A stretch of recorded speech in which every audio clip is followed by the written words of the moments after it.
Sateu acan kana tutorial, urang wawanuhan heulanya simkuring Erlin Rintan kalawanim 2300132.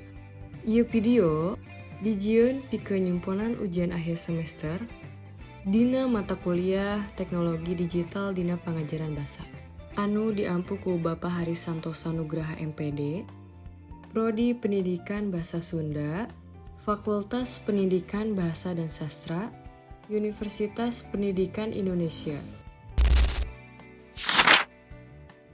Kadang-kadang, barudak kurang resep maca dongeng lantaran bukuna biasa wae.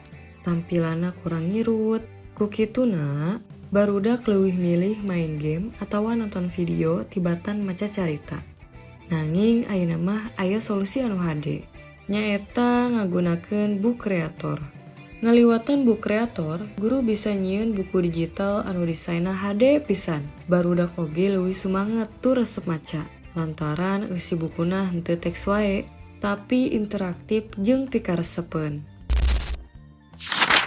Book creator nyaeta website pikeun nyieun buku digital kalawan gampang. Urang bisa ngakses ngaliwatan browser di laptop atawa di handphone. Pamake bisa ngadaftar make akun Google, sarta bisa nyieun buku anyar kalayan pilihan. Tangtos tiasa, book creator mangrupa platform daring anu gampang dipake pikeun nyieun buku digital interaktif. Di dieu baraya bisa nambahkeun teks, gambar, audio, video, jeung elemen interaktif sejen. Pikeun nyieun carita dongeng anu leuwih ngirut. Kukituna, yuk urang tinggal sasarengan video tutorialna. Buka browser, tuliskeun alamat bookcreator.com. Klik tombol For Teacher, create a free account. Ras tiasa login ngangge akun Google atanapi akun Microsoft. Pami atos login, ieu tampilan book creator.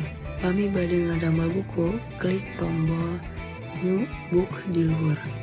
Pilih bentuk buku anu dipika hoyong, contohna landscape 4:3. Saatos lebet kana buku digital, pilih jenis eusi anu rek ditambahkeun kaya ning teks, gambar, audio, video, atau file sejen. Pikeun nambahkeun eusi, klik tombol Add an Item di pojok layar.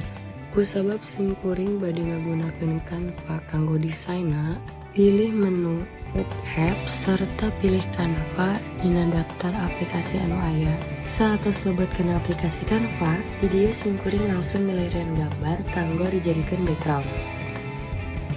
Atur posisi gambar sareng Canva sareng layout buku.